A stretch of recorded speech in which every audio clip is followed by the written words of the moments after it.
Hello everyone, welcome to Creative Training Solutions. We have discussed sufficient questions on quantitative aptitude as well as verbal ability on Cognizant GenC. So in this session, we shall discuss some of the important analytical and logical reasoning questions. So if you take Cognizant, you have some questions that used to repeat often. So we are going to discuss similar kind of questions and this is definitely going to be helpful for you. So let's enter into our first question. So here we have the first question. So this question is purely based on analytical reasoning. So what is an analytical reasoning? So you can expect questions related to numbers like problems on clocks as well as number series. So this kind of questions are really important.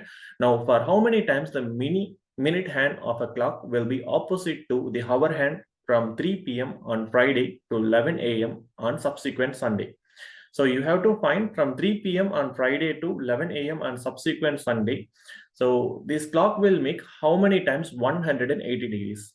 So if it want to be opposite to each other, right? So if the hands need to be opposite to each other, it have to make 180 degrees, right? Now, how many times it will make 180 degree?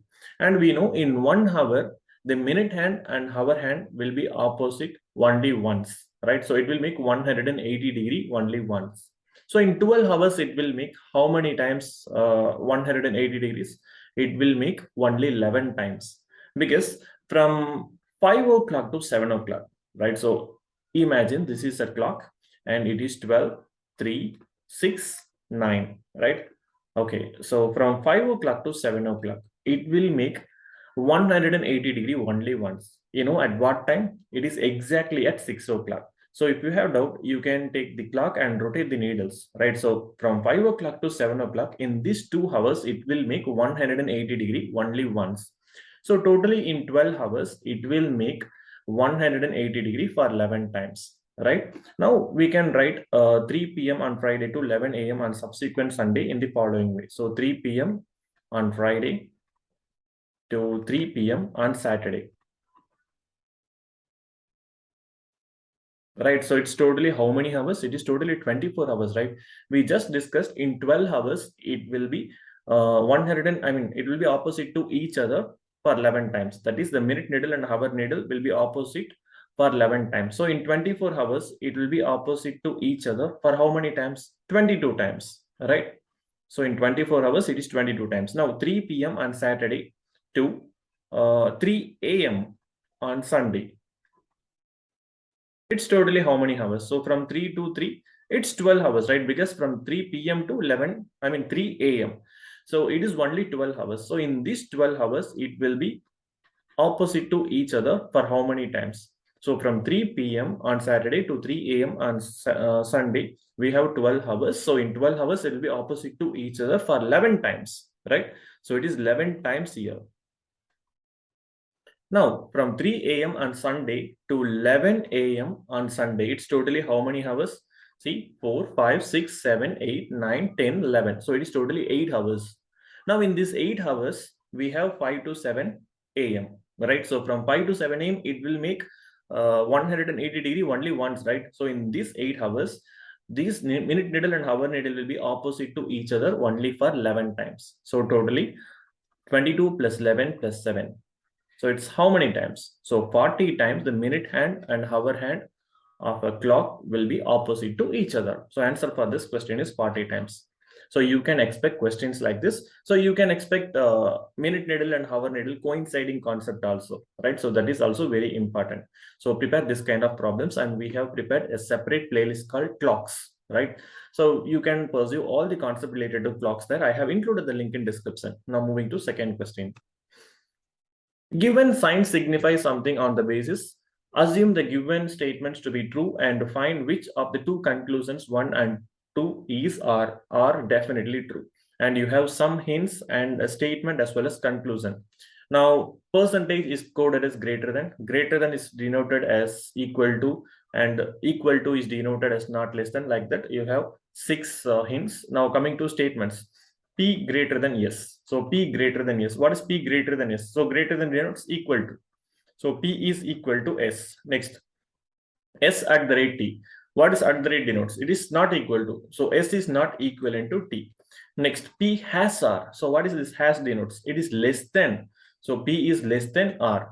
So P is less than R. Now you got a statement like this. Now coming to conclusion, yes, percentage R. So what is this percentage denotes? Percentage denotes greater than. So S is greater than R. And you have P at the rate T.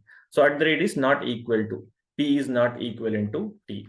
Now you have two conclusions, conclusion number 1 and conclusion number 2. So in conclusion number 1, S is greater than R. Now we know R is greater than P. For example, if you take R is 5 and what is value of P? So P is definitely lesser than R. So it can be 4 or 3 or 2, something like that. So definitely P value is equivalent to S. So S is also 4. So we can say R is greater than S. S is not greater than R. So conclusion 1 is definitely wrong. Now P is not equal to T. We know P is equal to S, but S is not equal to T. So if S value is 4, T value is also 4, but T value is not equivalent to 4. So P is definitely not equal to T, right? So answer for this question is only conclusion 2 follows. So only conclusion 2 follows. So this is the answer, right? So questions pertaining to inequalities are really important. Now moving to question number 3. Yes, so this is called as logical reasoning, right? Now here you have to use a lot of common sense. So here you have passage and you have to identify theme of this passage. So here, according to a recent study in the local municipal elections, the candidate who interacts more with the residents' welfare association and wins their trust will get the maximum name recognition in the elections. Okay, now what is theme of this passage? So why this candidate have to maintain a trust, right? So why this candidate have to interact with resident welfare association? So why exclusively the candidates standing in local municipal elections have to maintain that recognition for the elections? So it is for obviously for winning, right? So they have to win the election. So that is theme behind this passage. Now we have to use elimination method, right? So here the selection method will never work. You have to use the elimination method. Now we know the objective is they have to win the election. Now look at the first option. Local residents welfare associations are the most important factor in election in the city. Yes, this is correct actually, but it is an important factor, but we have to identify the objective. So local resident welfare association are the most important factor in the city. So we have to identify the objective, or we have to identify the theme. Even though it is an important factor, this is not the correct answer, right? Now moving to second option. Maximum name recognition will help a candidate win a higher percentage of vote cast during the election. It is obvious, right? So if you have brand equity, so if you have maximum name recognition, definitely you will win the election with a higher percentage votes. So that is obvious that if you use your common sense, that is indirectly input from the passage. Now we can keep this option for review. Now moving to third option. Residents Welfare Association exert a lot of influence over the voting population residing in the city. Now see, they haven't spoke anything about voting population residing in the city. And we know this Resident Welfare Association exert a lot of influence over the voting population residing in the city, but that is not directly inferred in this passage, right? So option 3 can also be ruled out. So that is not our correct answer. Now, for maximum name recognition, a candidate need not spend a lot of money on posters, banners, and advertising campaigns. So this is something purely assumption. So they haven't spoken anything about posters, banners, and advertising campaigns. So even though that is correct, it is purely assumption as per the passage. So fourth option is also wrong. So definitely you have to go with option number 2. So this is the correct answer. So this kind of questions are really important and you need logical thinking to solve this kind of questions. Hope you are clear. Now moving to next question. So question based on blood relation. Read the following information and answer the question that follow. You have some hints. X into Y means X is brother of Y. X plus Y means X is daughter of Y. X minus Y is X is husband of Y. And you have a statement. A plus B into C. So A plus B star C. What is A plus B? You have to look X plus Y. So X is daughter of Y. A plus B means A is daughter of B. So definitely A is a female. So I draw a circle. Okay. So it is your wish. So I draw a circle for female and a square for male. Now B asterisk C. So what is asterisk? So X asterisk Y means X is brother of Y. B asterisk C means B is brother of C. So B is definitely male, right? So B is brother of C, right? Since they are from same generation gap, I will draw parallel lines like this, parallel detours like this. So we know C is brother or sister of B because we don't know the exact gender of C. So C could be a male or female. So C is a brother or sister for B.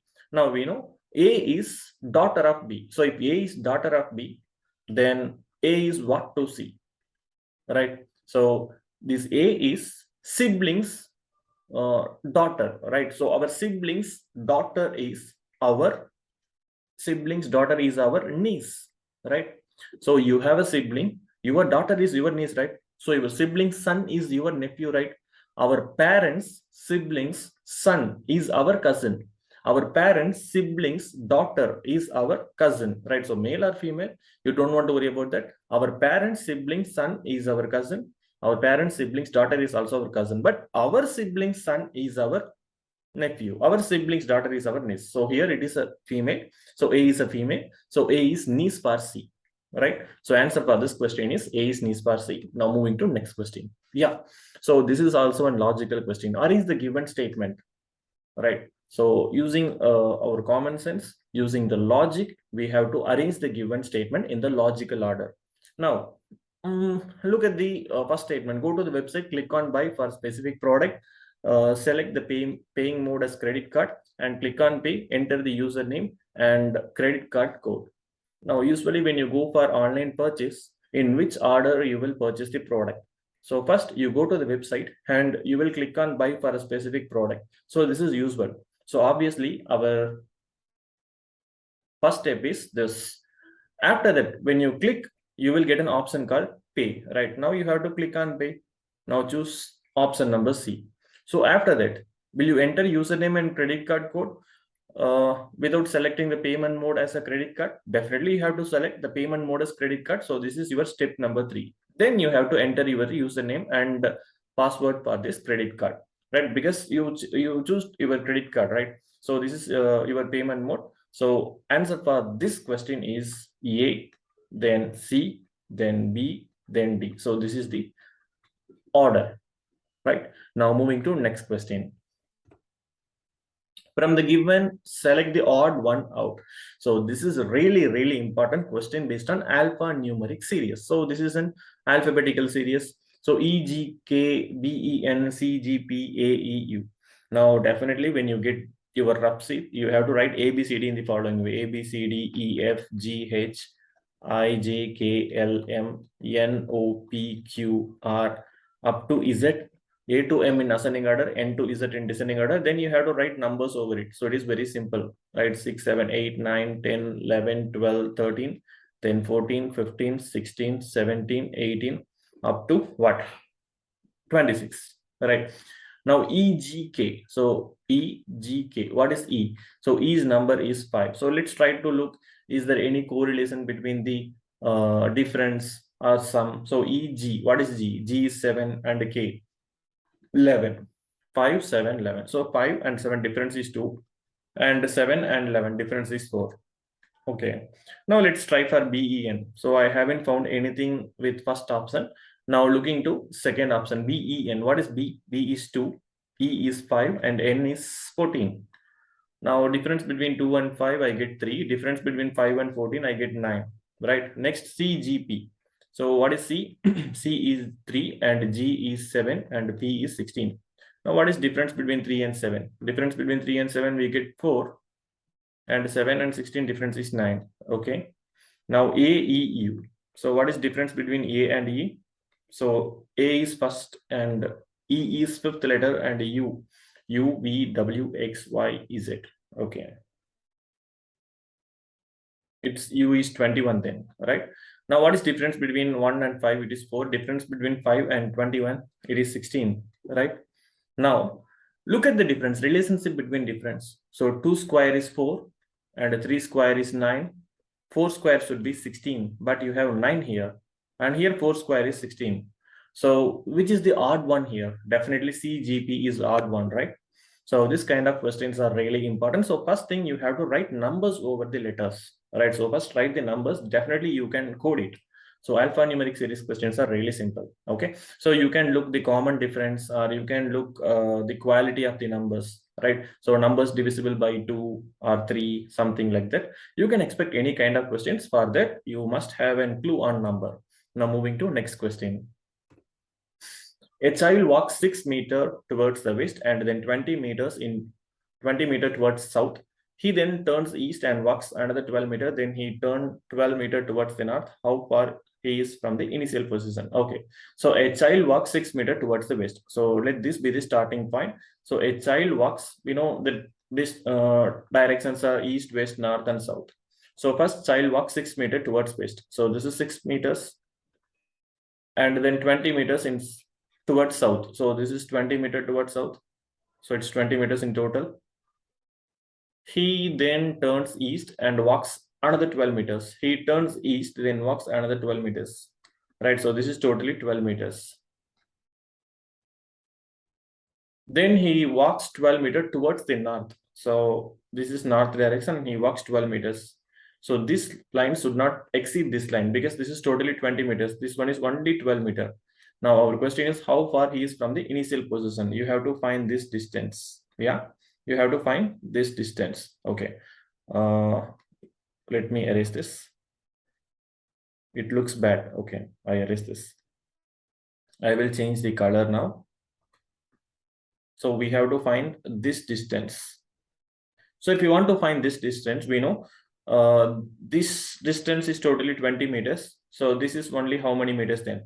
So if this part is 12 meters, so 20 minus 12, this is only 8 meters, right? And if bottom line is 12 meters and this line is 6 meters, and this is exactly half of this 12 meters, so this is 6 meters. And we know this is Pythagoras theorem. So we have to find the hypotenuse side. So hypotenuse side square equal to sum of square of other two sides. So hypotenuse side equal to 64 plus 36 is 100. So h square equal to 100. So what is h then? It is 10 meter. So answer for this question is 10 meter. So he is 10 meter away from the initial position. Clear? So a question related to blood relation, coding and decoding, directions. This is tradition in GenC. Okay, you have to prepare that. It is very, very important. Now moving to next question. Arrangement problem. So it seems to be very complex, but it is very simple, right? So you have many hints here. Mallika, Manini, Pallavi, Nikita, and Suhana are seated in conference hall facing the stage, which is in north direction. So these people are facing north direction. So here we have the stage. They are scattered in such a manner that they don't occupy the adjacent seats. The seats arranged is as given below. Okay, first one, Manini is seated 10 seats away to the right of Suhana. So first we have to pick Suhana. So Suhana here. So Manini seated 10 seats to the right of Suhana. So here we have Manini. So between Manini and Suhana, we have 10 people. Pallavi is seated 20 seats away to the left of Nikita. So we can't connect second statement with first one. Now moving to third statement. Mallika is seated 30 seats in front of Suhana. So Mallika is seated 30 seats in front of Suhana. Mallika. And between Mallika and Suhana, we have 30 people. Nikita is seated 15 seats to the right of Suhana. So Nikita is seated 15 seats to the right of Suhana. So this is right hand side, right, of Suhana. So Nikita is seated 15 seats to the right of Suhana. So here we have Nikita. Yeah. So between Suhana and Nikita, we have 15 people. Next, we try to connect the second statement. Now, Pallavi is seated 20 seats away from Nikita. So between Pallavi and Nikita, we have how many seats? Okay, I will erase this. I change the color.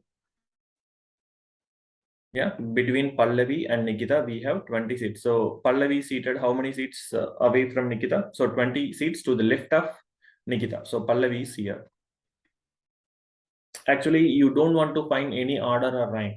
Our question is who among the given option are not seated in the linear pattern? It is obvious. So Mallika is not sitting in the linear pattern, right? So Pallavi, Suhana, Manini, and Nikita are sitting in the linear pattern. Only Mallika is scattered somewhere. Now look at the option. Pallavi, Suhana, Manini, they are sitting in linear pattern.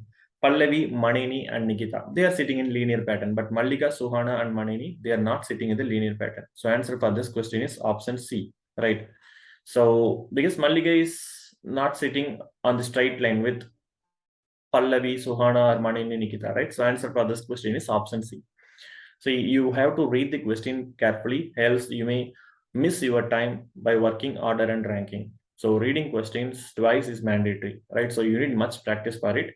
Now moving to next question. Choose the correct option. From the given choices, select the odd one out. So again, this question is based on arrangement, right? So A, B, D, C.